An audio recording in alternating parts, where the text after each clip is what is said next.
hopefully all taken care of, and we should be going live here on Facebook in just a little bit. If you're just tuning in, let me make certain my audio is down to where it needs to be. As of right now, again, we don't want to bury the lead, so we're going to go right smack into everything. If you're just tuning in, I'm Chief Meteorologist Austen Onek. This is Weather Overtime. This is our online video weather blog giving you an idea as to what's going on with the weather across the area. And the main thing we want to look at this point is going to be first of two storm systems coming on through. The first one is going to be giving us tomorrow's threat of severe weather. Add to that, there is also going to be the possibility, let me just check my volume real quick here. Okay, there we go. Good to go on Facebook. Got to check these things, unfortunately. We're looking at severe weather possibilities mainly back to our west. We're seeing, again, an enhanced threat for severe weather across the mid-south down toward Jackson, Mississippi, west of Birmingham, Alabama.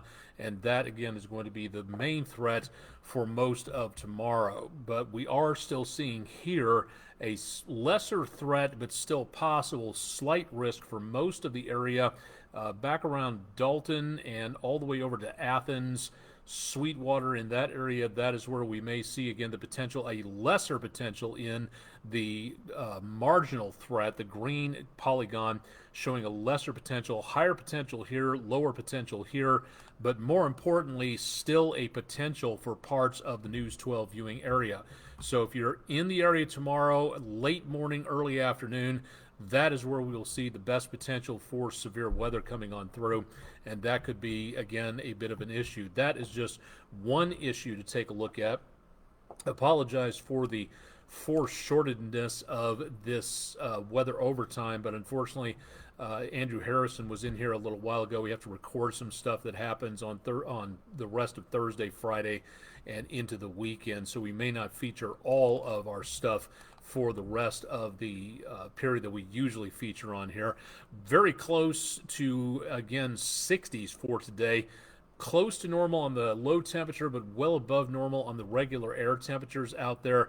Record high of 78, last set back in 1949. Record low of -7, last set in 1886. Now, whether or not we get close to that in the next couple of days, that's going to be a little bit on the iffy side. We do not have anything really happening right now.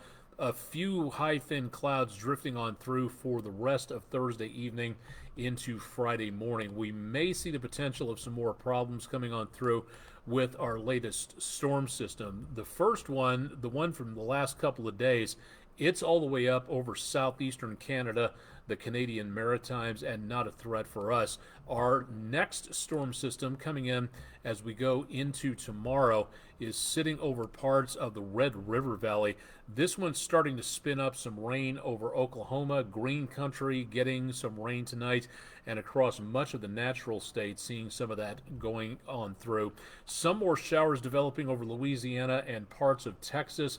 That is going to be heading our direction into the rest of tonight and early on Friday.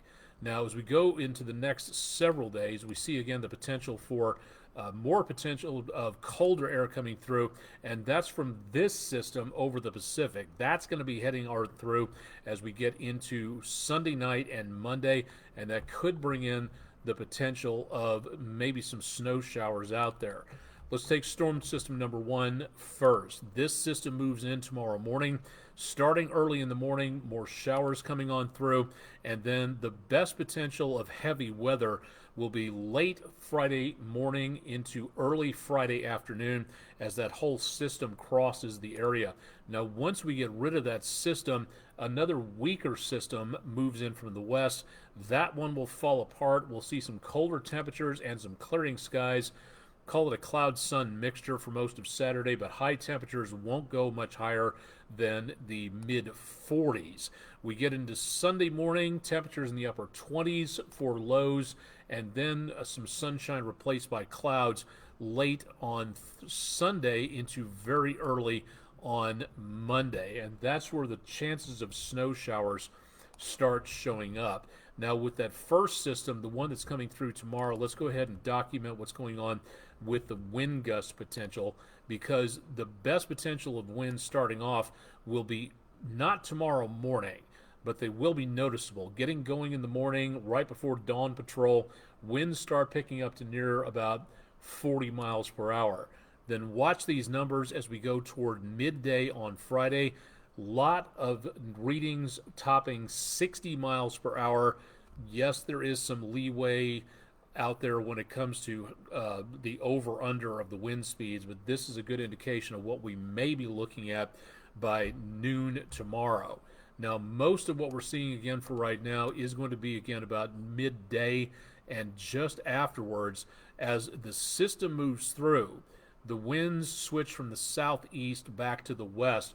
But take a look at some of these numbers here. High 50s to high 60 mile per hour range. And that's going to be heading on down the line toward Knoxville and Asheville. Into the rest of the afternoon, rush hour, choppy winds 30, 40 miles per hour. And then it looks like things don't calm down. I don't want to use that terminology. By early Saturday morning, it'll be less windy, shall we say, and then we will get a fairly choppy early weekend with lots of breeze starting off on Saturday, but it won't be quite as windy as what Friday is looking at. Now, to that end, the National Weather Service has issued again a wind advisory in effect for the darker blue shaded counties in northeast Alabama, southeast Tennessee, much of western areas of North Carolina, and then back into northern Georgia. That's for winds of around 40 to 55 miles per hour.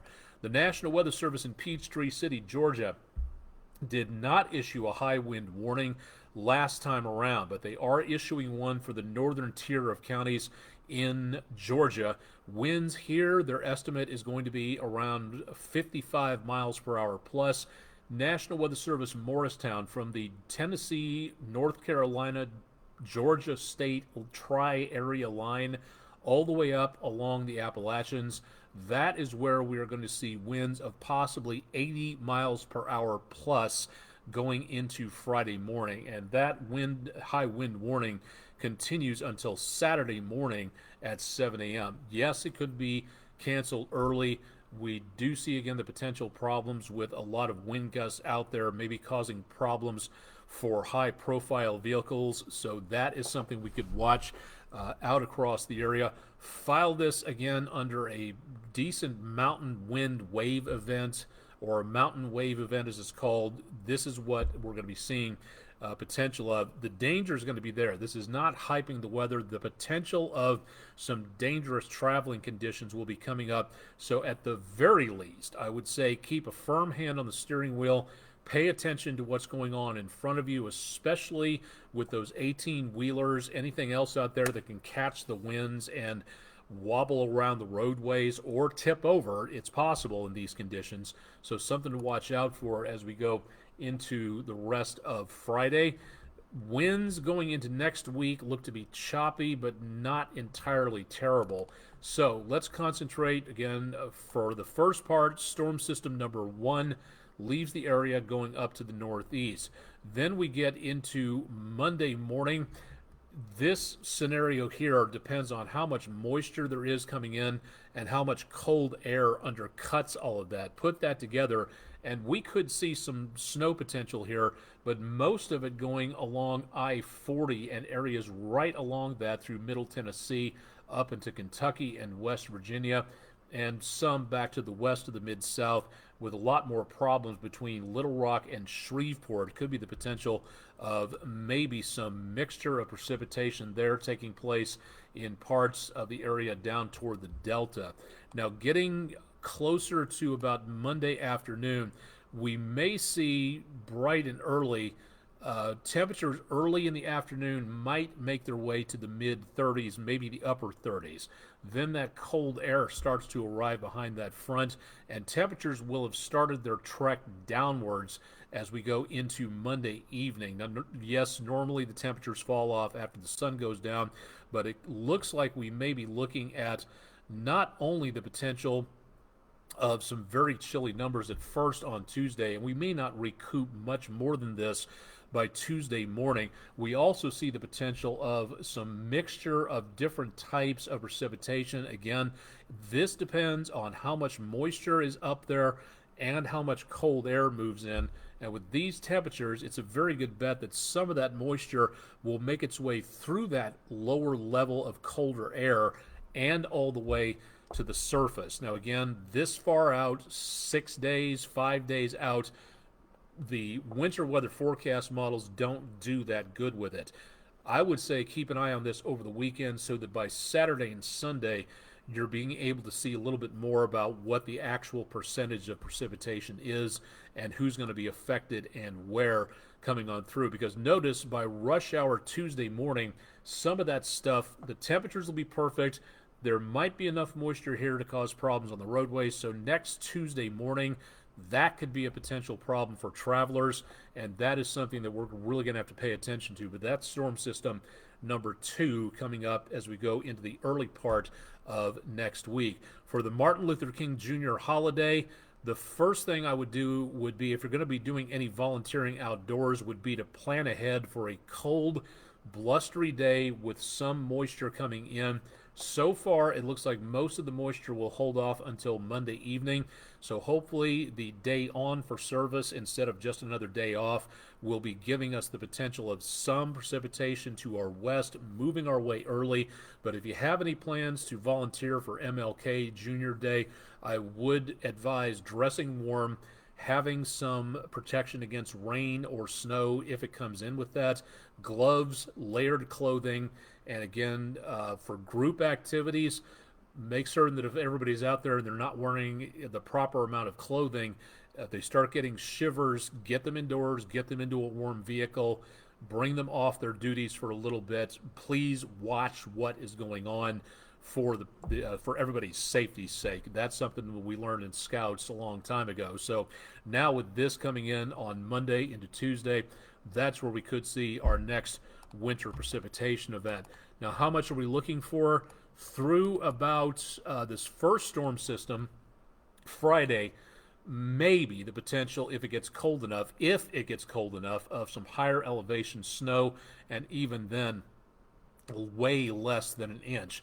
Now, going into around Monday morning, better potential back to the west of us, and then as we go toward Monday night into Tuesday, yes, we are seeing a lot more precipitation here than what we've seen for a while, but once again, long-range snow does a lot worse than short-range snow models. We're also seeing a couple of interesting things here. Number one, we don't have as much snowfall as predicted about 24 hours ago. So the computer models are taking us from 2 to 4 inches to 1 to 2 inches, and that's about a 50% drop right there. Secondly, the highest amount of precipitation is going back to our north. This looks to be focusing on I-40 from Little Rock, Fort Smith, through about the area of the Mid-South, Middle Tennessee, and then back across the Cumberland Plateau. We're naturally going upslope. There's going to be a lot more colder air, and the moisture will have a better chance of forming and sticking. So Little Rock, Memphis, Nashville, back through the plateau, all the way back up to the Virginias.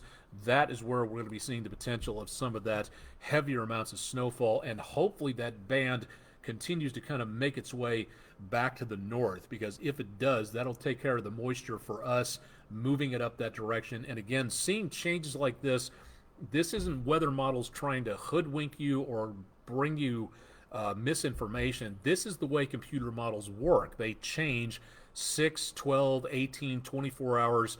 They will change what they see after running the numbers, and this is what we get. And for now, the information is looking better.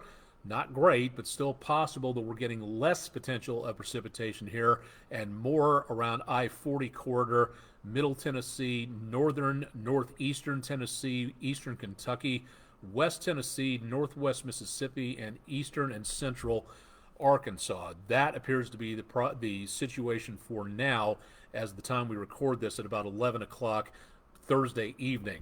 All of these numbers will change as we go into the next couple of days, so I really highly recommend keeping track of this by staying tuned to News 12. For tonight, thanking News 12 morning anchor Brad Giesa for a great sunset from the Chickamauga battlefield. Some amazing colors bracketed by some of the trees out on the line there. If you've got pictures, please send them in to us. We could use them. We're running a little low, so give us a buzz at at pictures@wdef.com, or drop them to our social media pages. Your snapshot could be the next Langley Roofing weather window picture of the day, and we'd love to see what you're seeing out there, so please send those in to us. Our Greater Chattanooga Orthodontics bus stop forecast: showers in the morning, decently chilly, and then warm, very windy into tomorrow afternoon around dismissal time. There are a bunch of schools that have either postponed start time or have an early finish or have canceled classes altogether for Friday. Tune in tonight on News 12 at 11, and tune in for the morning show starting at 5 a.m. Chip Chapman will have an update on the weather and who's got school and who doesn't. Check out what's happening. Our ticker will be running at the bottom of the screen with more information. So if you want to see what's happening out there before you go to school and have to turn back around because school has been canceled, keep it tuned to News 12, and we'll keep you updated on what's coming our way. Quick check of the 7-day forecast. Again, into the next few days, rain, thunder, wind for Friday. The weekend looks dry and chilly, and then that next storm system arrives on Monday for the holiday. Better chances of precipitation into the nighttime hours and around Tuesday, and then some of the coldest air of the season. That actually right there is one of the very conservative models at this point to show 12 degrees for a low on Wednesday. There are a lot of computer models that are taking us well into the single digits for a lot of areas, including specifically north and northwest of Chattanooga. So if you're around those areas, be prepared for a very cold start to next Wednesday, dangerously cold, in fact, in some areas. That'll do it for now. We're going to have to wind things up because we're coming close to our news at 11, so I'm going to have to wrap things up here in just a little bit to let you know a little bit more about what's going on for everybody on the newscast. And we got a lot to talk about for tonight. So News 12 at 11, news at 5 tomorrow morning on the morning show. On Facebook, in the comments section, Carlos Yates, thanks for joining us from Memphis. Jeff Peterson here checking in. Yes, it's going to be interesting to see what the Chiefs game is like. Not the worst weather I've ever been at Arrowhead Stadium, but we'll see what exactly that looks like going into the course of the next couple of days. Andrew Harrison making a guest appearance back there in the background. I'm Chief Meteorologist Austen Onek. Stay tuned to News 12 for more updates on air and online. Please, let's be careful out there, and we'll have details again on our website and on our ticker. So stay tuned for more with News 12 throughout the next few days as our next series of storm systems rolls on through. Thanks for joining us for Thursday evening.